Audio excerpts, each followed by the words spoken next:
Hey guys, welcome to Appalachia's Homestead. We thought we would make a quick video with all of our convenient travel plans these days. So it's a moment where something happens where you go, this would be a good topic to discuss. So we don't try to talk about a whole lot of doomsday scenarios and different things like that. We try to be more educational and fun and all of that. But this is a good time to have this conversation. So just to put it bluntly, basically part of the road, the highway that leads up to our mountain, leads up our mountain. It's one of the main roadways, if you will, from the valley to get up to the mountains and even up to the Cumberland Plateau.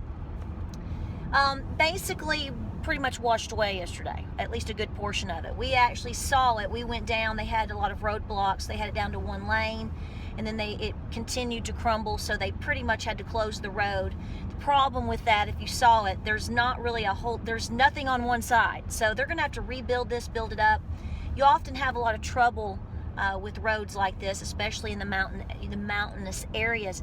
You know, a lot of folks make fun of us Southern people on our when it's bad weather and we whine about driving and all that. In a lot of the rural areas, particularly in East Tennessee, Kentucky, West Virginia, Western North Carolina, it doesn't take a whole lot to inconvenience a very large area because of weather, and the roads are just, we're like this, people. So we've had a lot of rain, and we've had a lot of issues, and this is what happens. But the topic here is, I was thinking about this as soon as we found out that the road was closed. We were actually all the way down in Cleveland. We go to Cleveland a lot. If you go to Red Clay and whatnot down there, if you went to the Trail of Tears Symposium, Cleveland State, all of that, you know where we're at. We spend a lot of time down there. We shop down there and doing genealogy down there and whatnot. So we were there, and we got word that the road is closed. Well, what that does is creates an entire detour for us in order just to get home. When you think of a detour, you're like, okay, that's a little inconvenience. You got to take a country road. You go this way. No, we're talking 36 miles. Detour for us to get home. Come back up to where the area in which we would go up the mountain instead of taking the detour. It's not just almost 36 miles. It's mountain driving 36 miles. If you've ever driven through a national park or the Great Smoky Mountains, for example, you'll see a sign and you'll say, okay, Cades Cove is only 11 miles. That's awesome. Well, it'll take you 45 minutes just to get there on that 11 miles, you know. So, but this brings up an entire conversation of what if you can't get home? Which is what happened yesterday, because our oldest boy was at work. In a pinch, he could have gotten home, but we had to go all the way up, meet him after work, had him take him all the way down to the new route, go down to the next town, go up the mountain, come back on the mountain just to get home. So here is what this is about. If regardless of where you live, really, but particularly if you've moved from city to country, you need to be aware of where you live, especially if you're new. I mean, you know, if you've grown up somewhere, you know all the back roads. If you move to a new area that's very rural, you're probably not, it's going to take you several years to, you know, people to talk to, and do you know the back way, and, you know, oh, you know, you can just take Raccoon Valley, and you can go head over there to, you know, Farmers Road, and it'll take you back. You may not know all of these things.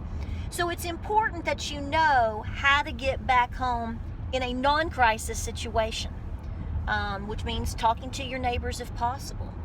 Paying attention to where you are at all times. But also, two things. Do all of your family members know how to get back home? In this situation, we had to make sure that our oldest boy and, you know, everybody was in both cars, and we knew how to get home. Make sure other family members that may not live that live an hour away, that, you know, live in the next town or live, you know, a state away. If an emergency happens and they need to come to your house or to your location and help you for whatever reason, do they know how to get there as well?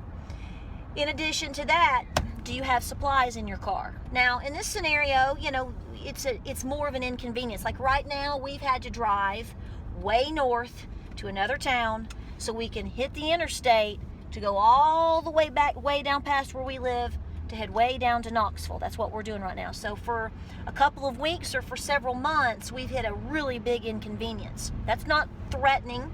It's going to cost more gas and time, and you got to prep for that. But do you have items in your car? An extra pack of water bottles, a blanket, Neosporin, a flashlight. Maybe you should have an extra 10 or 20 packed hidden somewhere in case you need to get gas that you hadn't planned for. Speaking of, maybe you really need to continue to, we get away from things, concentrate on making sure you don't ever go below a half a tank, because boom, just think yesterday, if you have to quickly make a quick decision to go a different route, and you're on an eighth of a tank of gas, and you got to, I just lopped on 36 extra miles to get home. There's no gas stations up there in the mountain where, you know, where I'm talking. I mean, so keep your gas tank at least at half.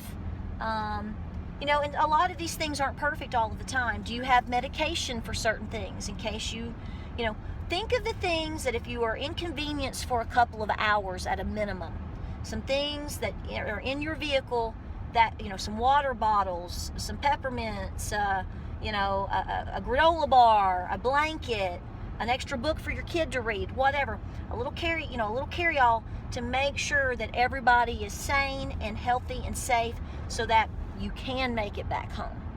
So this is just an everyday scenario. It's not even getting into the world of a crisis. That's a whole other ball of wax that we could talk about, and you guys can certainly debate. And I certainly welcome you to, you know, we make videos 2, 3, 5, 6 minutes long or whatever. There's points to this that you may come up with that you can add in the comments below, because, you know, everybody reads the comments. You know, to go, yeah, that too. Make sure, you know, you have an extra, you know, extra tools or whatever. So put that down below. So we've had to go the long route. It's part of that mountain living.